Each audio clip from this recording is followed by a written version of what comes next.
எல்லாருக்கும் வணக்கம். பழமையான நூல்கள்ல ஒன்னான விஷ்ணு புராணம் இந்த பிரபஞ்சத்தோட பல ரகசியங்களை நமக்கு சொல்லுது. இன்னைக்கு அதோட முதல் பாகத்துல இருக்கிற பிரபஞ்ச உருவாக்கம் பத்தின ரொம்பவே ஆழமான சில விஷயங்களை பத்தி பார்க்கலாம் வாங்க. இந்த உலகத்தை, இந்த பிரபஞ்சத்தை யார் தான் இயக்குறாங்க? இந்த ஒரு கேள்வியை தான் மைத்ரேய முனிவர் தன்னோட குருவான பராசரர்கிட்ட கேட்டாரு. முழு புராணத்தோட மொத்த சாராம்சமும் இந்த கேள்வியிலிருந்து தான் தொடங்குது. வாங்க, இதுக்கான பதில நாம சேர்ந்து தேடலாம். இந்த புராணம் முழுக்கவே ஒரு கேள்வி பதில் மாதிரி தான் இருக்கும். அதாவது ஆர்வம் தாங்க முடியாத சீடர் மைத்ரேயர் கேட்கிற கேள்விகளுக்கு மகா ஞானியான பராசரர் பதில் சொல்ற மாதிரி தான் இது அமைஞ்சிருக்கு. ஒரு குரு சிஷ்யன் உரையாடல் மூலமா நமக்கு ஞானத்தை பகிர்ந்துக்கிறாங்க.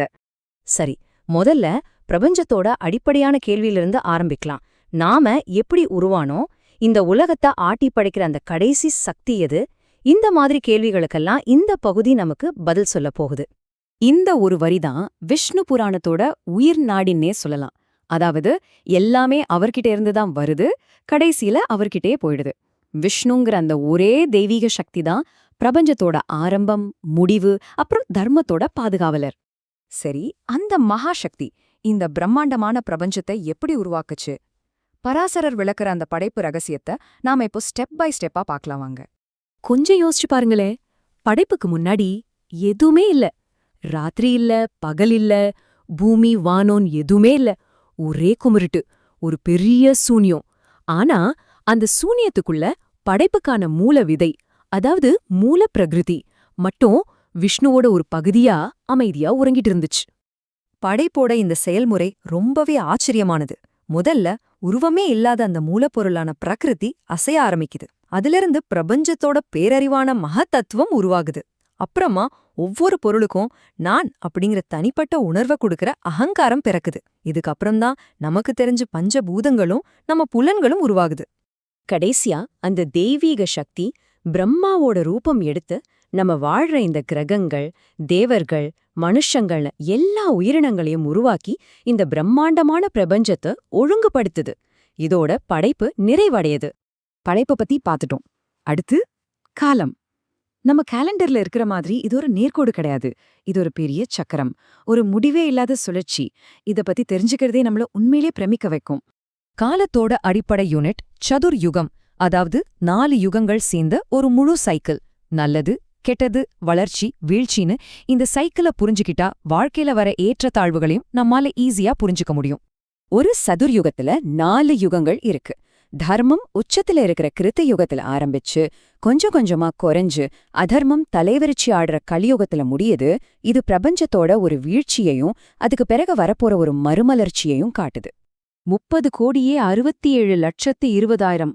அப்பப்பா, இது நம்ம மனுஷ வருஷ கணக்குல ஒரு மன்வந்திரத்தோட கால அளவு. மன்வந்திரம்னா மனுங்கிற ஒரு மனிதகுல தலைவரோட ஆட்சி காலம். நினைச்சு பார்க்கவே தலை சுத்துது இல்லையா? இதுதான் காலத்தோட பிரம்மாண்டம். இந்த மாதிரி 1000 சதுர்யுகங்கள் முடிஞ்சதுக்கப்புறம் பிரளயம்னு ஒரு பெரிய அழிவு வரும். அப்போ இந்த மொத்த பிரபஞ்சமும் மறுபடியும் எங்கிருந்து வந்துச்சோ அந்த மூலத்துக்கே திரும்பி போயிடும். இது ஒரு பெரிய காஸ்மிக் ரீசெட் பட்டன் மாதிரி. படைப்பு, காப்பு, அழிப்பு, இந்த ரிதம் தொடர்ந்துட்டே இருக்கும். சரி, இந்த பிரபஞ்ச தத்துவங்கள் எல்லாம் ஓகே. ஆனா தர்மம் குறையும் போது என்ன நடக்குது? இங்கேதான் அவதாரங்களோட கதை வருது. தர்மத்தை நிலைநாட்ட அந்த மகாசக்தி ஏன் நேரடியா தலையிட வேண்டி இருக்குங்கிறத இந்த கதைகள் மூலமா தெரிஞ்சுக்கலாம். அவதார கதை வராக அவதாரத்துல தொடங்குது. பிரளயத்துல பூமி கடலுக்குள்ள மூழ்கிடுது. அப்போ விஷ்ணு ஒரு பெரிய பன்றி உருவத்துல வந்து தன்னோட கொம்பால பூமிய தூக்கி நிறுத்துறாரு. பாருங்க, படைச்ச உலகத்தை காப்பாத்த அவரே நேரடியா களத்துல இறங்குறாரு. பூமி தாய் சொல்ற இந்த வார்த்தைகள் ரொம்ப ஆழமானது. அவதாரங்கள் எதுக்கு நடக்குதுங்கிறதுக்கு இதுதான் பதில். இது வெறும் உருவமாற்றம் மட்டுமில்ல, பிரபஞ்சத்தை காப்பாத்த நடத்தப்படுற ஒரு தெய்வீக விளையாட்டு, ஒரு லீல. இப்போ நம்ம எல்லாருக்கும் தெரிஞ்ச ஒரு சூப்பரான கதைக்கு வருவோம். பார்க்கடலை கடைந்தது. இது வெறும் தேவர்களுக்கும் அசுரர்களுக்கும் நடந்த சண்டை இல்ல. நல்லதுக்கும் கெட்டதுக்கும் நம்ம மனசுக்குள்ளேயே நடக்கிற ஒரு போராட்டத்தோட உருவகம்தான் இந்த கதை. இந்த ஒப்பீட்டை பாருங்க, ரொம்ப தெளிவா புரியும். அசுரர்கள் தலக்கணத்தோட பாம்போட தலைய பிடிச்சு விஷக்காத்துல வீக்காகிறாங்க. ஆனா தேவர்கள் புத்திசாலித்தனமா வாழ பிடிக்கிறாங்க. கடைசில தெய்வீக உத்தியால தர்மம் ஜெயிக்குது. இதுதான் இந்த கதையோட சாரம். பார்க்கடல்ல இருந்து என்னெல்லாம் வந்துச்சு பாருங்க.